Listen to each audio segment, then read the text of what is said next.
Let's try and shed a bit more light on it now, shall we, with two people whose job it is to monitor this stuff from a bit of a distance. Jill Rutter worked at Number 10 as a civil servant for many years, then became a senior fellow at the Institute for Government, which tries to help make government, well, better. And Dr. Ellie Luce, here in the studio with me, is from the John Smith Centre, who try to help us better understand the work that our governments do. Good morning to you both, and thanks both for being with us. Jill Rutter, to you first of all, you've been watching this whole inquiry from the start, watching the last couple of weeks here in Scotland from a distance. What do you make of what you've heard here and the impact that it might have had on our trust in politics? Well, I think it's quite interesting that in some ways it's revealed the government in Scotland probably to be a bit more like the government in Westminster. Obviously, the two governments were under similar pressures, difficulties. I think it's shown how difficult the devolved relationship is to make work. I don't think that's a surprise. I think there was a comment in her evidence from Liz Lloyd, Nicola Sturgeon's chief of staff, chief advisor, that the relationship was quite poor anyway. I think we worked that out. But things like the sort of, ad hoc use of WhatsApp has been a big focus of the inquiry. We thought that maybe the UK government was a bit exceptional, but then we discovered it wasn't. So I think it's, as we said, it's sort of lifting the lid on how government really, really works when under maximum pressure. And it's not perhaps the most edifying sight that we could be seeing. Should we be surprised at that, though?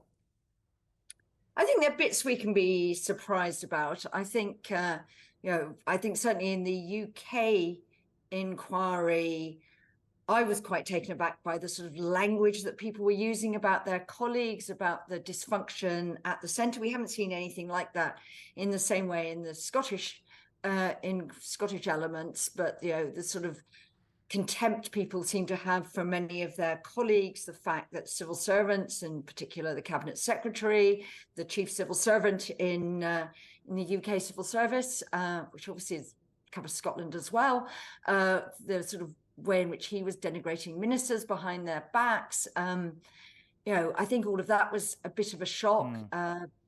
So I think it's not showing government in a very good light. I think one of the things, though, that it has captured is, in the past, a lot of what would have been just unrecorded corridor conversations in the section of the pandemic, and with the ability to use something like WhatsApp, became conversations that we can now, assuming people have the WhatsApps kept, that we can now see in their sort of full Technicolor glory. Well, quite. There is a lot in that, isn't there? The assumption that the WhatsApps have been kept, but also the notion, Ellie Luce, that we now live in a technological age where everything is visible, or should be visible. You study all this from a bit of a distance as well. What is our relationship in Scotland like with our politicians? Do we have more trust, less trust? Has it changed over the years? How do we view them? Well, first of all, I should say that trust in general in politicians has never been particularly high. There are some studies that have looked at this over the decades, and trust in different professions and politicians have always been quite low. Currently, we are at a historic low, though. So the Ipsos Veracity Index 2023 has just come out and points at a 9% value for trust in politicians, which is, as I said, a historic low. In Scotland, I do think we used to have a little bit higher trust in our politicians. So, for example, there's a statistic that says that in April 2020, the Scottish public believed the government to 70% to tell the truth about COVID, and the measurements compared to 56% of Westminster.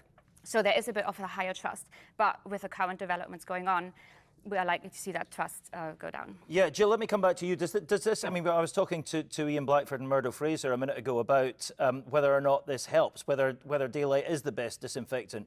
To give you to torture another analogy, when we lift the bonnet on this, we see that the machinery clanks a bit. Does it help us, really? I mean, or does it damage our trust? And if it does damage it, is that necessary? I think what will be very interesting is when we see the results of the inquiry. One of the problems with this inquiry is that the bits that hit the headlines are very much the sort of, more, if you like, sort of gory details of how government was being conducted, the stuff that comes out in the oral evidence session where we can watch clips on our televisions with those bad language warnings and things like that.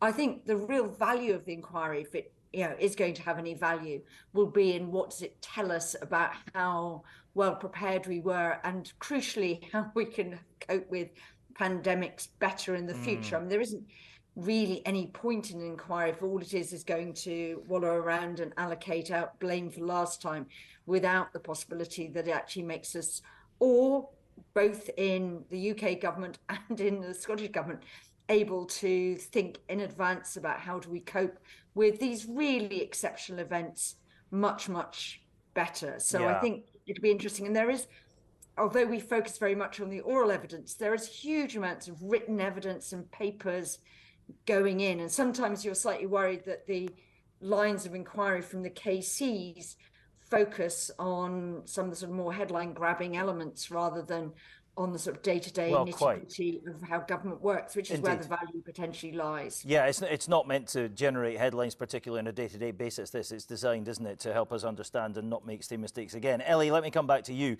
There is a fine line, isn't there, between healthy scepticism in government and a complete lack of trust, which can become very problematic for a society. Absolutely. So we differentiate between two types of not trusting someone. One is mistrust, and that's the type that you're talking about. It's very healthy. We want people to scrutinize politicians. We want them to ask questions. We don't want people to blindly follow everything that's being done.